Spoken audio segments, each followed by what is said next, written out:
Mari kita selami lebih dalam tentang gelar juara God Valley yang disandang oleh Figurland Garling, dan apa implikasinya terhadap kekuatannya di dunia One Piece. Figurland Garling, juara God Valley dan bukti kekuatannya. Insiden God Valley, 38 tahun sebelum alur cerita utama One Piece, adalah salah satu peristiwa paling misterius namun krusial dalam sejarah. Ini adalah medan pertempuran legendaris yang melibatkan nama-nama raksasa, bajak laut Rocks, dengan anggota-anggota masa depan Yonko seperti Kaido, Big Mom, dan Whitebeard, Gold Roger, dan Monkey D. Garp.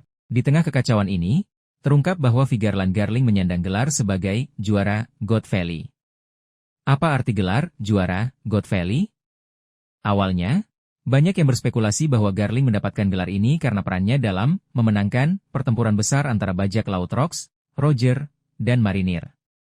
Namun, detail terbaru dari manga memberikan pemahaman yang lebih gelap.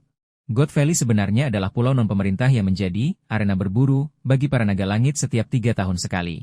Mereka mengadakan semacam turnamen di mana mereka memburu penduduk asli pulau dan budak-budak, termasuk Kuma dan Ivankov muda, sebagai olahraga kejam. Para naga langit ini adalah pemburu, dan mereka mengumpulkan poin berdasarkan jumlah buruan mereka.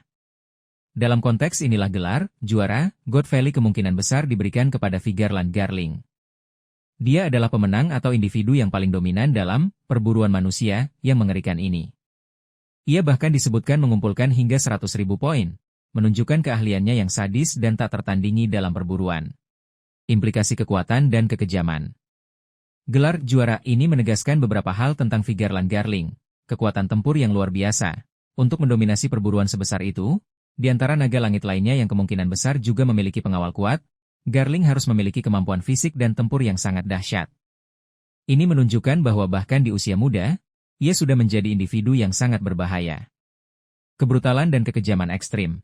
Memenangkan perburuan manusia bukan hanya soal kekuatan, tetapi juga menunjukkan tingkat kekejaman dan kurangnya empati yang ekstrim.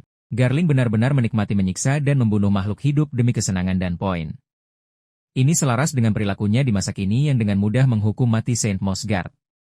Pengenalan awalnya di puncak kekuasaan, fakta bahwa dia sudah menjadi juara di God Valley sebelum insiden besar pecah, mengisyaratkan bahwa dia sudah menjadi figur penting dan dihormati di kalangan naga langit sejak lama.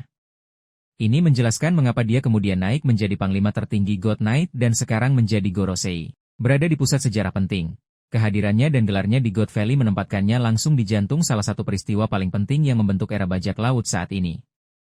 Ini juga semakin memperkuat teori bahwa ia adalah ayah dari Shanks, yang ditemukan di pulau tersebut. God Valley sebagai panggung kekejian. Ketika bajak laut Rocks tiba di God Valley untuk tujuan yang belum sepenuhnya jelas, mungkin mencari harta karun Rocks D, sebaik sendiri atau target lain, dan Roger serta Garp akhirnya terlibat, perburuan yang dilakukan oleh naga langit berubah menjadi medan perang yang jauh lebih besar. Figurland Garling, sebagai juara di sana, kemungkinan besar berada di garis depan dalam melindungi para naga langit dan berhadapan langsung dengan para bajak laut legendaris tersebut. Gelar juara God Valley bukan hanya sekadar tanda kekuatan fisik, melainkan juga simbol dari kekejian dan supremasi yang dianut oleh Figurland Garling dan, secara lebih luas, pemerintah dunia. Ini menjadi landasan bagi perannya yang mengerikan di masa kini.